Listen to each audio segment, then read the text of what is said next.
For Sapper Curtis McGrath, his finest hour was also his worst. It came on a barren hill in Afghanistan last August when a landmine blew off his legs while on patrol. At first, everything went black. But then Curtis came to, and being the group's medic, he directed the emergency treatment that saved his own life. Curtis is one of 249 young Australians who've been seriously wounded in Afghanistan. His story stands out not because he lost his legs, but the way he's adapting to his new ones. Doctors might tell Curtis to take it easy, but that's just not in his nature.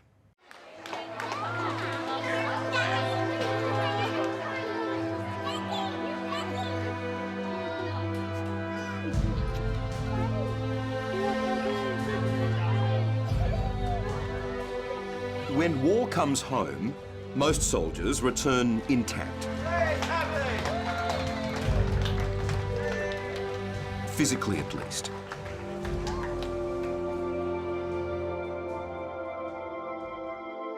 Others come home the hard way, on a stretcher. Bloody and broken, but not beaten.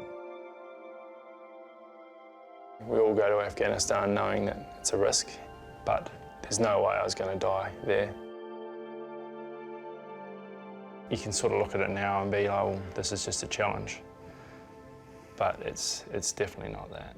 It's a life change.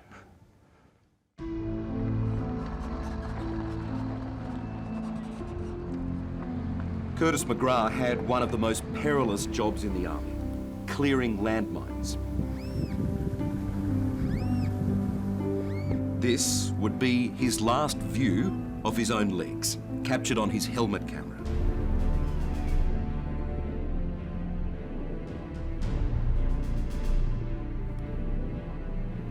Every step over there could be your last. Last August, his unit of combat engineers was sent to a notoriously bad corner of southern Afghanistan, crawling with Taliban. Just hold up, hold up. Oh, there's a guy ducking in over there.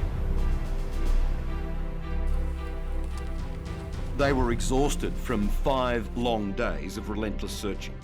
They'd found 4 bombs already when Curtis's boot triggered number 5.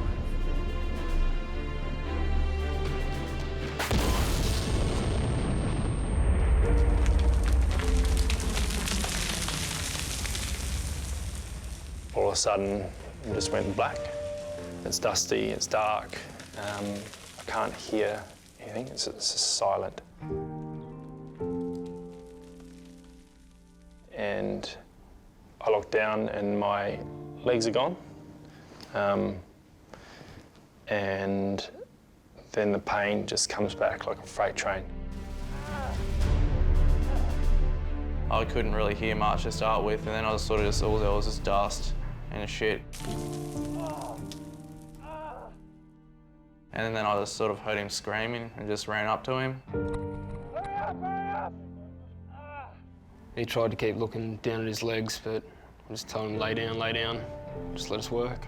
Daniel Livesey, Ryan Wirtz and Mac Pitcher rushed to help, but it was Curtis himself, the group's medic, who took charge. Get my bloody tourniquets on, like, get them all, hurry up. Okay. But just a minute here. Yep. You've lost your legs. You're fighting for your life. How did you have the presence of mind to guide them through first aid instructions to help save your life? I don't know. I said, hurry up, get the IV bag out, I'm going to shock. I was like, just stab me, just hurry up and stab me.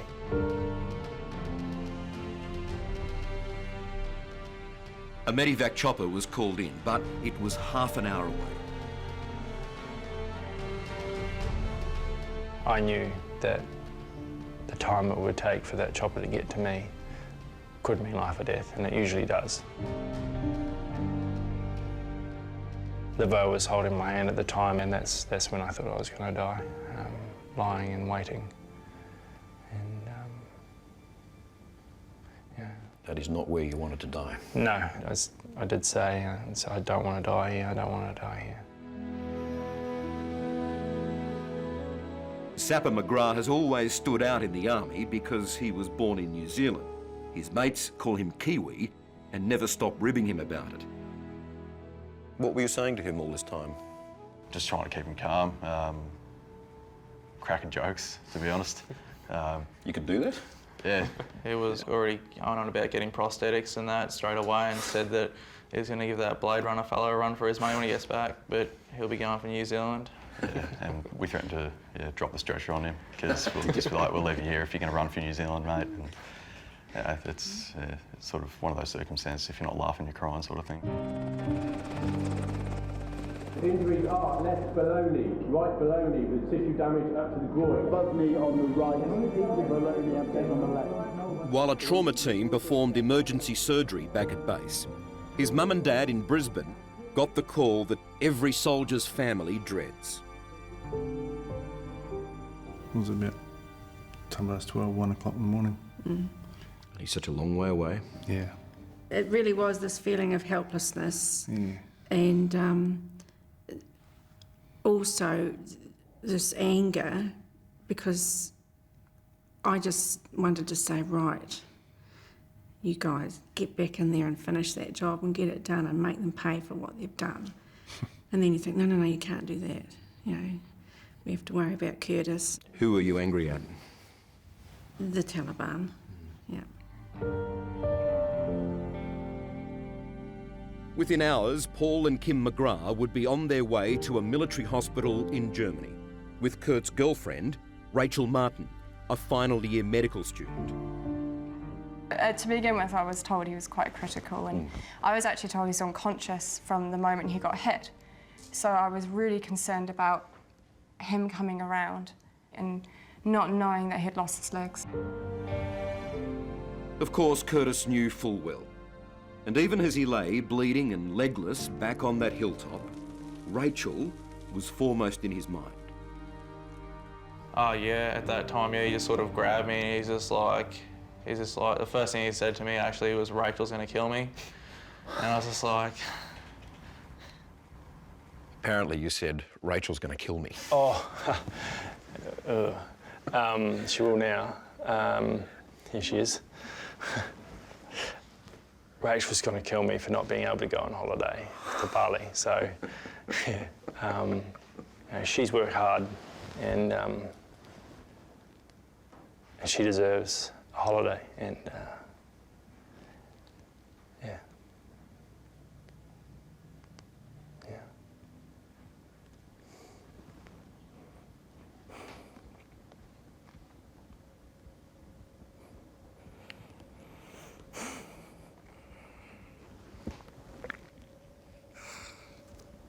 Sorry. You don't have to be sorry.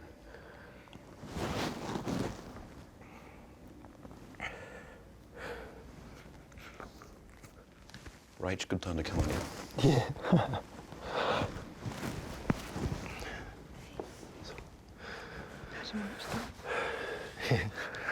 It was good. You're a brave man, mate. And all along, through this thing, you've been thinking about other people. Yeah, think about yourself a bit more. Yeah. Yeah. Good advice, Rachel. Yeah.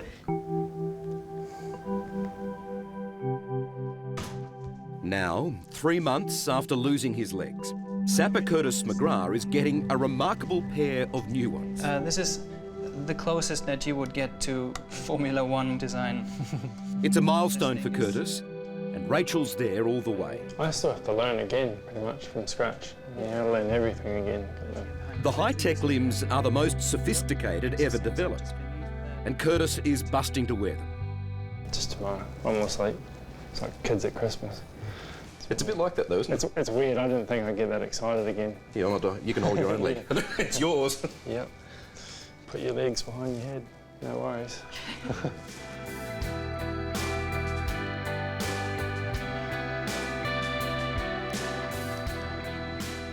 Curtis is using every waking hour to fast-track his recovery. He's given himself a deadline to be up on new legs to meet his mates when they return from Afghanistan.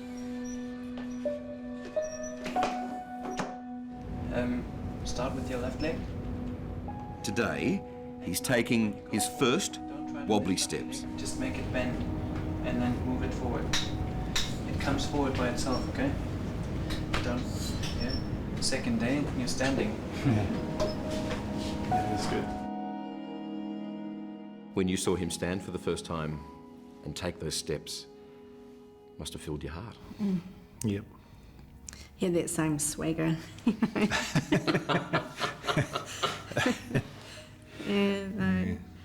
He really is amazing. He has an amazing life and amazing things happen around him, so. He just drives himself to, yeah, he's got to get back so I can lift myself and, yeah, that's him.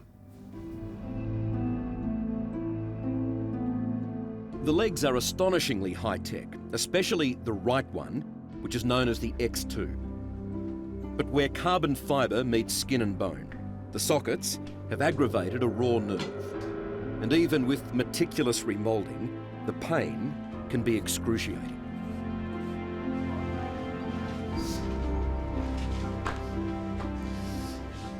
It's just a wound that was quite deep and open for a long time, so it's taken it's time to heal. So. But by day 3, Curtis is really getting the hang of it.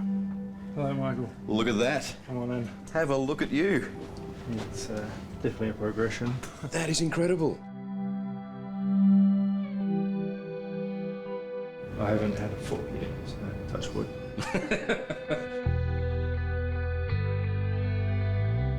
I've had a few stumbles in this, but caught myself on the bars, so. Yeah.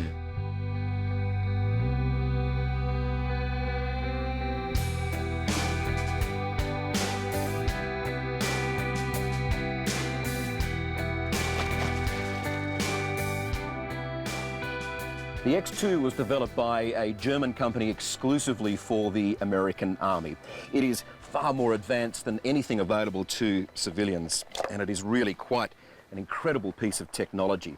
In fact, no one outside the military can get one of these. The manufacturers say it's like the Mercedes-Benz of prosthetics, which is appropriate because when you ask the Army how much it costs, they say that's confidential. But the makers hint that it's about the price of an expensive luxury car.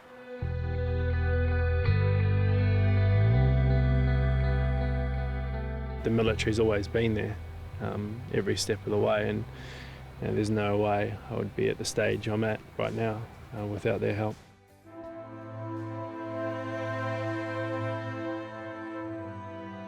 It's the day Curtis has been waiting for.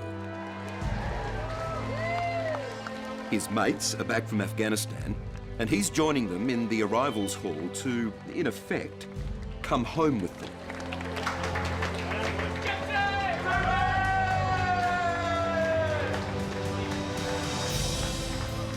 This is the flight Curtis should have been on, so the entire McGrath family has turned out. Welcome home. At long last, the homecoming he never had, and the chance to stand with the men who saved his life. It's time to show them what he'd accomplished. He could stand with them again, eye to eye.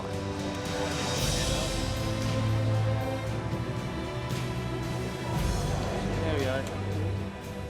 But this is a man who refuses to stand still, and there was no way he was going to miss the passing out parade.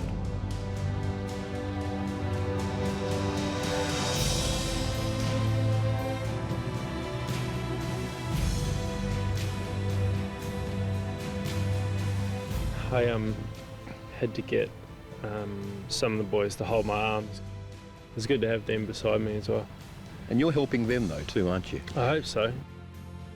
I wasn't the only one that had, such a traumatic experience. And for them to help me get back to normal is probably something beneficial for them too.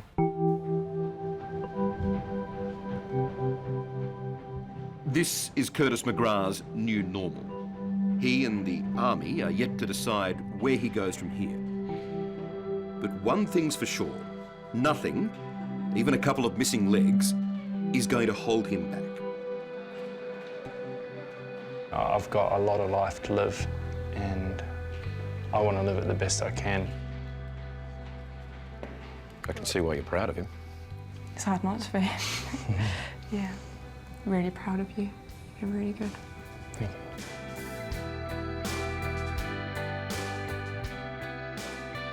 If I treated every day as a bad day, as most people would look at it, I wouldn't get anywhere. I wouldn't have the progress. I just, curl up in a ball in the corner and sit there and wait for someone to drag me out of it. But it's there in your mind, and that you have to make those bad days less and the good days more.